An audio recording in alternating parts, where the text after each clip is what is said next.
우리 오늘 어린이 아이들도 같이 예배를 드리는데 우리 아이들 또 청소년들 제가 보기에 참 예쁩니다. 사랑스럽고 하나님이 보시기에도 그럴 것이라고 믿습니다. 그런데 계속 지금만이 아니고 여러분이 자라도 청년이 되고 어른이 돼도 계속 그랬으면 좋겠다는 바람이 있는데, 그러기 위해서는 여러분이 교회에 올 때 몸만 왔다 가는 것이 아니고 마음도 꼭 왔다가 그 마음으로 하나님과 만나는 시간도 꼭 있기를 바랍니다. 그래서 교회에 와서 여러분들이 잘 배워야 하는 것 중에 하나가 믿음이에요. 우리 초등부 방에서 또 학생부 방에서 어디서든 사람들과의 만날 때도 꼭 알아야 될 게 믿음입니다. 믿음은 여러분들이 이미 하고 있어요. 엄마 아빠를 믿고 또 나름대로 하나님을 믿고 있는데, 이제 믿음이라고 하는 말을 듣고 그 믿음에 대한 이해를 넓혀갈 때 여러분의 믿음도 같이 자라갑니다. 그 믿음을 잘 배우기 위해서는 성경을 또 잘 알아야 되고 설교 말씀도 잘 들어야 됩니다. 우리가 지금 새해를 시작하면서 믿음을 주제로 시작을 했어요.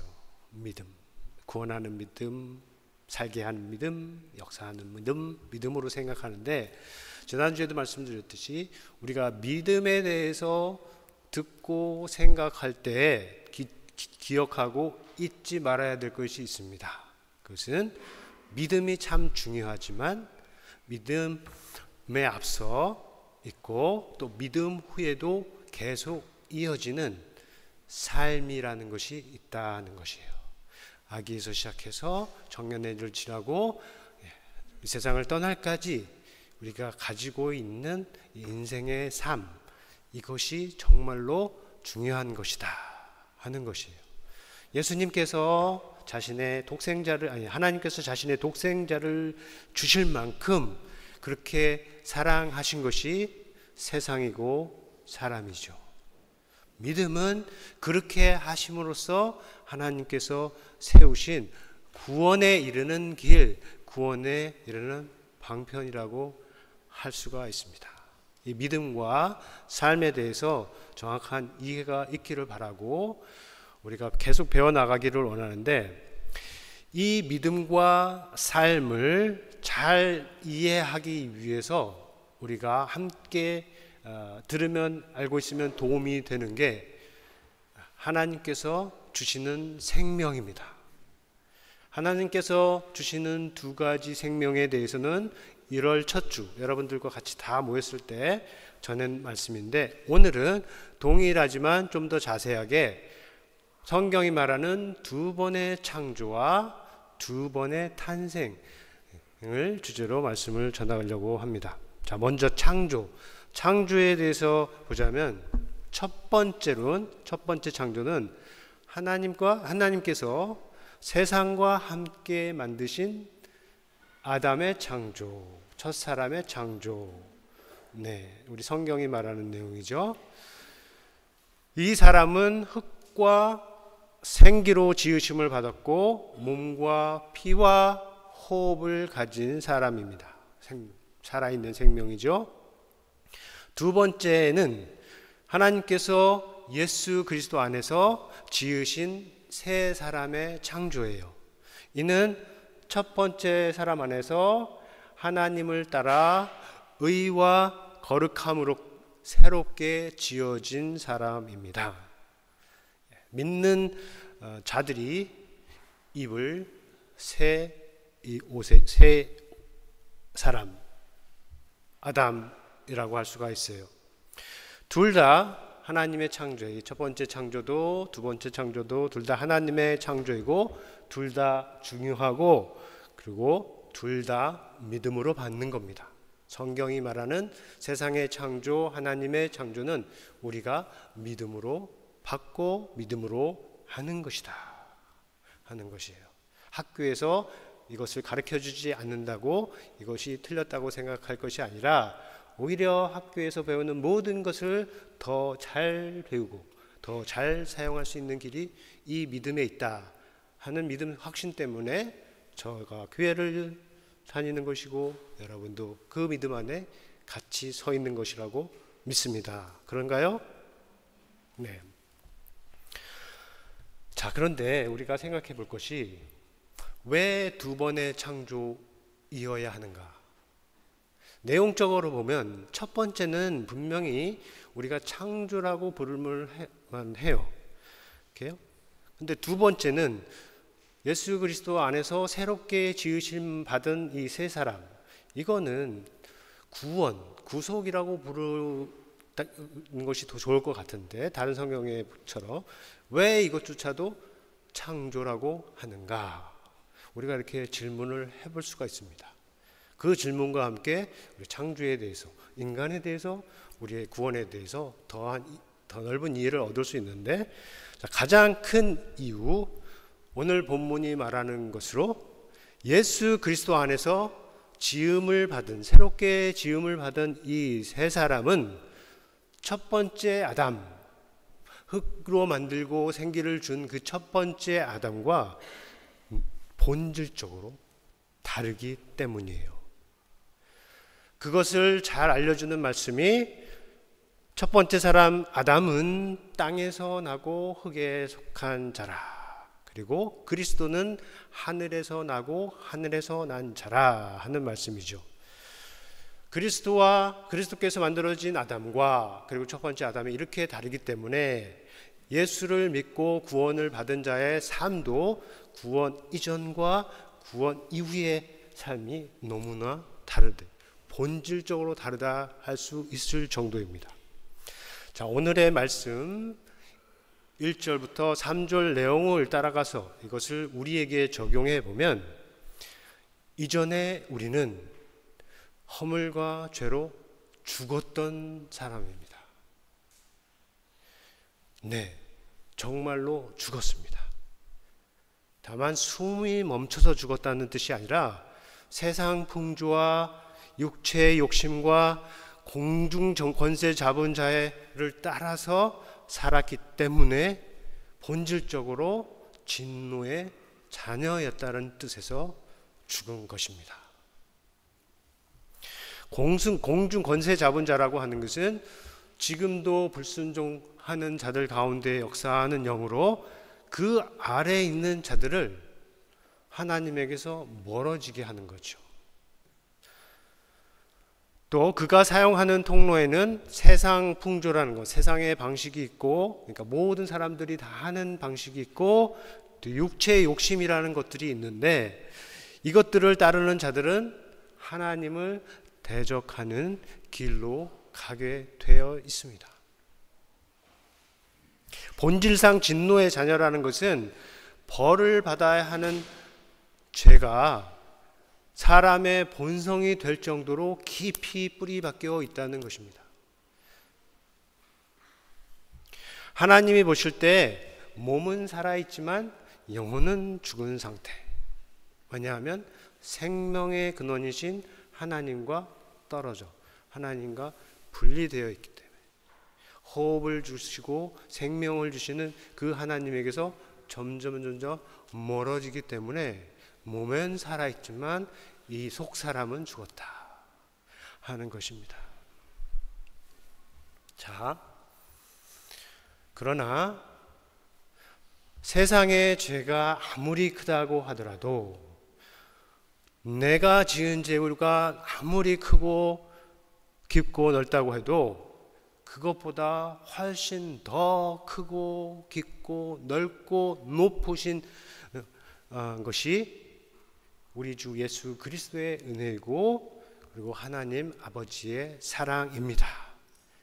그래서 세상을 창조하신 하나님께서 그 세상에 죄가 들어왔을 때부터 하나님께서 그 세상 구원을 위해서 일을 하셨어요. 노아의 때에 세상에 죄로 가득한 이 세상을 물로 씻으셨어요. 그리고 한 백성을 택하여서 죄가 얼마나 심각한 건지 또 그 죄를 어떻게 없애는지 가르쳐 주시고 알려주셨습니다. 때가 찼을 때 그 아들을 보내셔서 세상의 모든 죄를 다 가져가셨고 누구든지 그를 믿는 자는 의롭다 하심을 받게 하셨습니다. 값없이 의롭다 하심을 받게 하셨다는 것입니다. 그가 누구신가요? 그는 긍휼이 풍성하신 하나님이요, 아무리 큰 죄인이라고 하더라도 받아주시고 용서하신 큰 사랑의 하나님이십니다. 4절로부터 6절 말씀에 기록되어 있는데 이 부분을 우리가 함께 읽겠습니다. 긍휼이 풍성하신 하나님이 우리를 사랑하신 그 큰 사랑을 인하여 허물로 죽은 우리를 살리셨다. 또 함께 일으키사 그리스도 예수 안에서 함께 하늘에 앉히시니.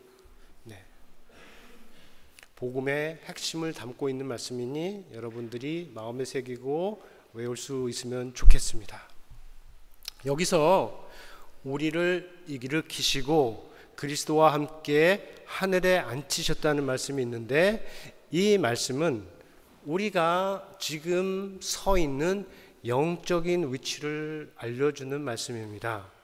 이제는 이전처럼 공중 권세 잡은 마귀의 지배 영역에 있지 않고 그리스도와 함께 하늘에 그가 속한 하늘에 우리도 함께 있는 것이죠. 이전 상태하고 완전히 전혀 다른 상태를 가리킵니다. 그렇다고 구원받은 사람들이 이 땅에서의 삶이 끝나는 것이 아닙니다. 구원받았다고 해서 이 땅에서 우리의 삶이 끝나는 것이 아니라고 지난주에도 말씀을 드렸죠. 첫 번째 창조와 함께 주어진 우리의 생명이, 삶이 살과 피로서 계속 지속이 되는 거예요. 바뀐 것은 그 삶의 자리, 우리가 사는 삶의 영적인 자리, 그리고 그 인생의 주인인 것이죠. 이전에는 마귀의 지배 아래서 죄악된 세상 가운데 살았다면 이제는 하늘에 속한 자로서 하나님과 화목된 자로 살아간다 하는 것입니다. 자, 이것은 사람에게 있어서 너무나 큰 변화이기 때문에 이 부분에서 성경은 창조라는 말을 쓰는 겁니다. 10절입니다. 이것도 한번 같이 읽어보겠습니다. 시작. 우리는 그의 만드신 바라 그리스도 예수 안에서 선한 일을 위하여 지으심을 받은 자니 이 일은 하나님이 예전에 예비하사 우리 그 가운데서 행하게 하려 하심이라. 자, 이 말씀에 만드심, 지으심 이런 말들이 사용됐죠. 이것은 없는 것에서 있는 것을 만들어내는 창조의 언어입니다. 그만큼 의미가 큰 사건이라는 것이죠. 예수 그리스도 안에서 하나님께서 베푸신 구원이 그만큼 큰 사건이라는 것입니다.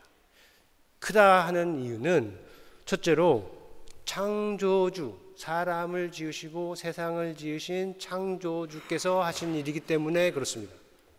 둘째로 그리스도는 첫 번째 아담과 대주를 이루는 마지막 아담이시기 때문에 대표적인 사람이기 때문입니다. 그리고 셋째로 믿음으로 구원받고 그리스도 예수 안에 있는 사람은 첫 번째 아담처럼 땅에서 나서 흙에 속한 자로 살다가 흙으로 돌아갈 존재가 아니라 마지막 아담처럼 하늘에서 나서 하늘에 속한 자로 살다가 하늘로 돌아갈 존재이기 때문에 그렇습니다. 이것이 성경이 말하는 두 번의 창조입니다. 이 두 번의 창조와 함께 하는 것이 두 번의 탄생이에요. 굳이 창조와 탄생을 구분하는 이유는 창조라고 하면 이거는 모든 사람에게 적용될 수 있는 보편적인 인간에 관한 것이고, 그리고 탄생이라고 하면 저와 여러분의 경우처럼 각각 개별적인 사람에 관한 것이기 때문에 우리가 창조와 탄생 이렇게 구분해서 생각을 해볼 수 있습니다. 이미 이 부분은 1월 첫 주에 예수님과 니고데모와의 대화를 통해서 우리가 본 부분인데, 다시 간단하게 해보면 첫 번째 탄생은 부모를 통한 사람의 자연적인 탄생이고, 두 번째 탄생은 예수 그리스도를 믿음으로 물과 성령으로 다시 태어나는 영적인 탄생이라고 할 수가 있어요. 자, 이 둘 탄생도 중요합니다. 그리고 각각 중요한 측면이 있습니다. 그런데 이 중요한 부분에서 잘못 이해하고 오해할 수 있어서 그 두 가지 잘못된 얘기를 먼저 우리가 보고자 합니다. 첫 번째는 뭐냐면, 두 번째 탄생을 너무 낮게 평가하는 거예요.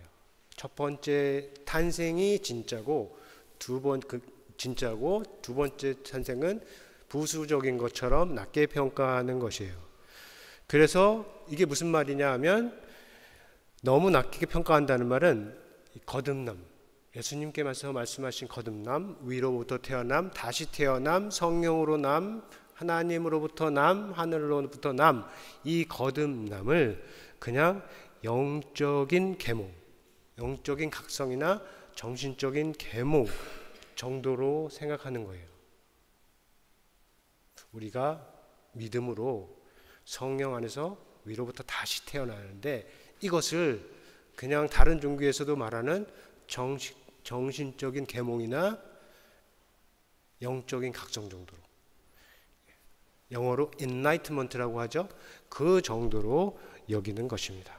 자, 이것이 잘못된 이유는, 예수님께서 말씀하신 그 거듭남은 단순히 정신적인 변화가 아니고 또 영적인 변화만 그치는 게 아니고, 옛 사람이 완전히 죽고 새 사람으로 완전히 태어나는 완전한 변화이기 때문에 그렇습니다. 예수님께서 말씀하시는 이 거듭남은 니고데모가 잘못 이해할 정도로 그렇게 큰 변화인 것입니다. 이것이 첫 번째 오해라고 한다면, 두 번째 오해는 이 두 번째 탄생 거듭남을 너무 지나치게 높게 생각하는 것이죠. 그래서 세상의 여러 철학이나 종교에서 이렇게 나타났듯이, 영적인 것이라면 다 높게 얘기를 하고 육적인 것이라면 다 낮게 보는 것입니다. 한 예로 물질 세상, 그런 것이나 아니면 사람의 물질적인 것, 이 몸적인 부분, 이런 부분을 아주 낮게 평가하는 것이에요. 이것도 잘못된 것입니다. 거듭남을 잘못 이해하는 것이고, 두 번째 탄생도 잘못 이해하는 것입니다. 이유는 뭐냐 하면, 예수님께서 말씀하신 거듭남이라고 하는 것은, 그 결과는 거듭나는 사람의 모든 것, 몸과 마음과 정신, 이것이 포기되거나 버려지는 것이 아니고, 이미 말씀드렸듯이 어떻게 해요? 이것이 새롭게 되는 것이다. 새롭게 되는 것이다 하는 것이에요.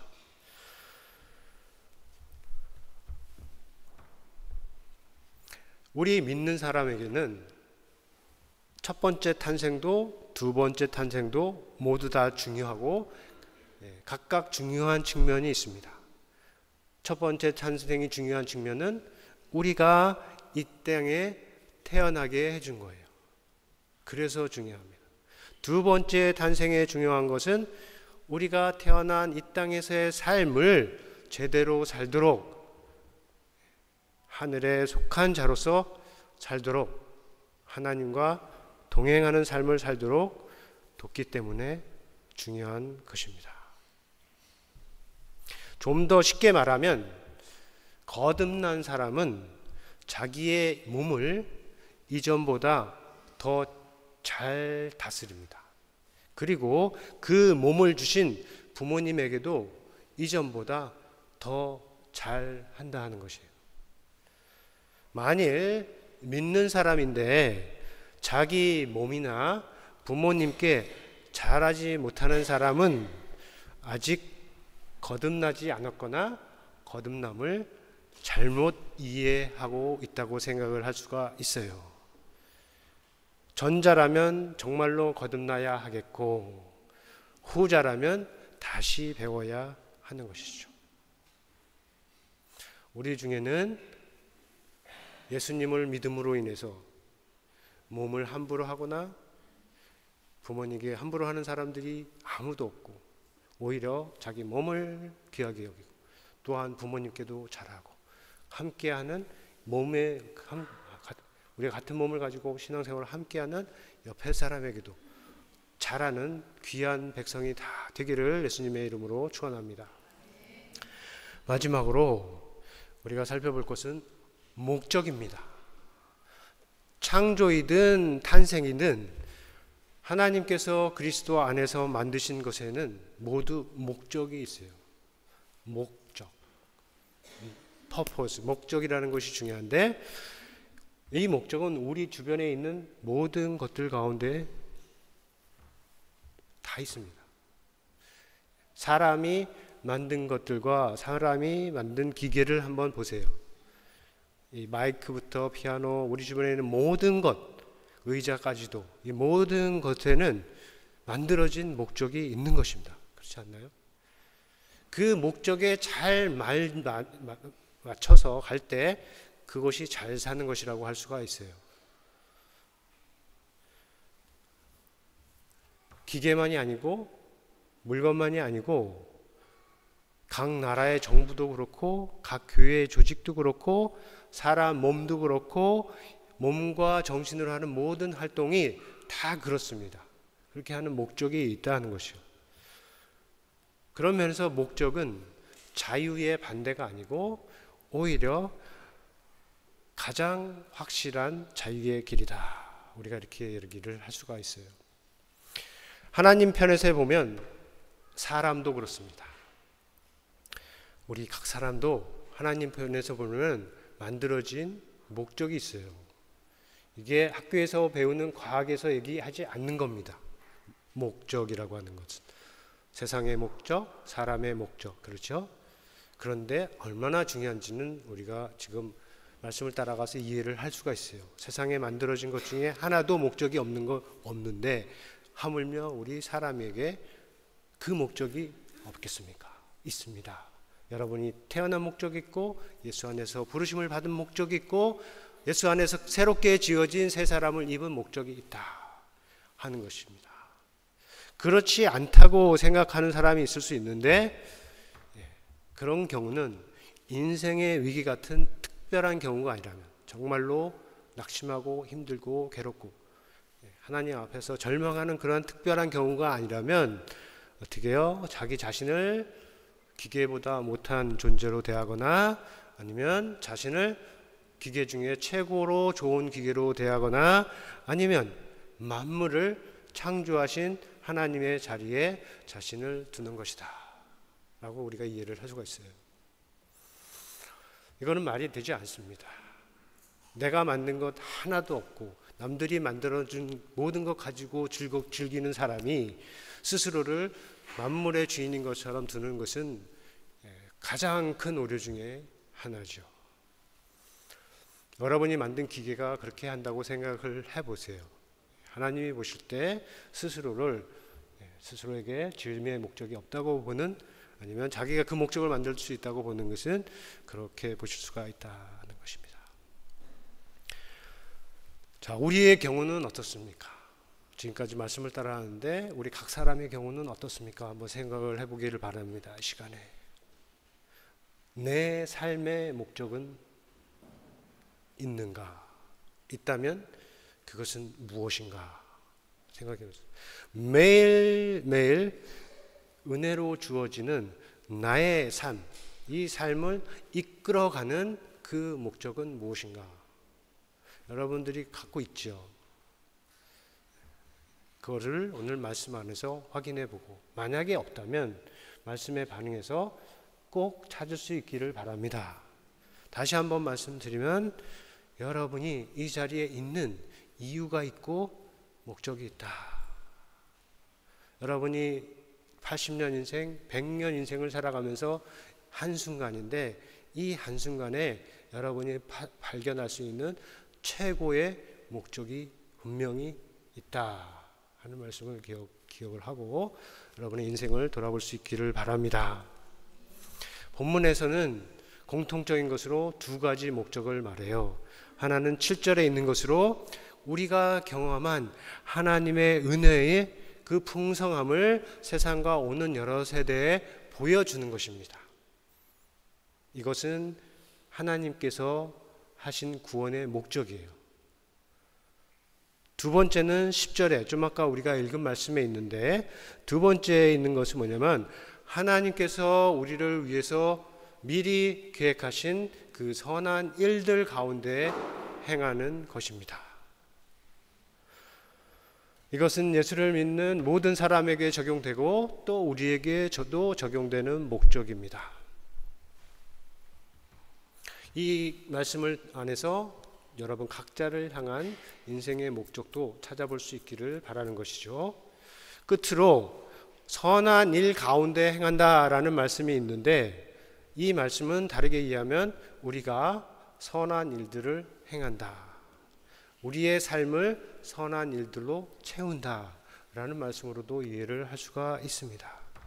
자, 본문에서는 이 선한 일이 무엇인지 이 선한 일들이 무엇인지 알려주고 있지는 않습니다.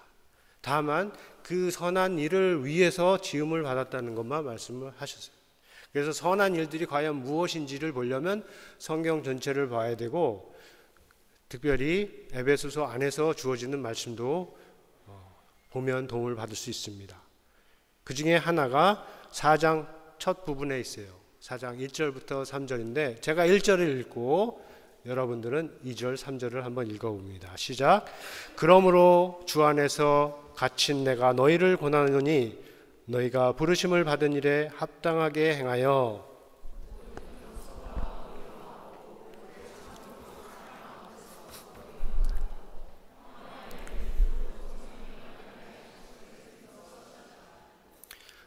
우리가 마음에 새기고 꼭 기억하고 순종하고 따라 행할 수 있는 말씀이기를 바랍니다. 제가 그렇게 하고 있기 때문에 여러분들도 그렇게 할 수 있기를 바랍니다. 왜냐하면 이 말씀이 우리가 정말로 이름에 걸맞게 예수의 이름으로 사는 사람인지 성경을 따라 사는 사람인지 성령을 쫓았다는 사람인지 알 수 있고 확인할 수 있는 말씀이기 때문에 그렇습니다. 우리 각 사람은 이 말씀에 따라서 그리스도 예수 안에서 주어진 이 구원, 그 구원에 합당하게 행할 수 있기를 바랍니다. 그리고 우리는 모두 함께 이 말씀에 담긴 것들과 같은 그 선한 일들 가운데 행하는 사람들이 점점 더 많이 늘어나는 아름다운 교회가 되기를 예수님의 이름으로 축원합니다. 우리가 들은 말씀 생각하면서 거듭의 기도 시간을 갖겠습니다.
아버지, 오늘도 하나님께서 사람에게 주신 진리의 말씀을 듣게 하심을 감사합니다. 우리를 이 땅에 태어나게 하시고 또 하나님을 향하여서 다시 태어나게 하심으로 이 땅에서의 삶을, 짧은 인생을 정말로 지어진 목적에 맞게 살아갈 수 있도록 모든 것을 해주신 하나님 너무 감사드리며 그 감사에 맞춰서 우리의 삶을 살기로 결심하는, 나아가는 지혜로운 우리가 되게 하여 주옵소서. 이 시간 말씀에 반응하여 생각하고 결심하는 모든 것들을 주께서 귀하게 여기시고 아름다운 열매로 맺힐 수 있도록 인도하여 주옵소서. 예수님의 이름으로 기도합니다. 아멘.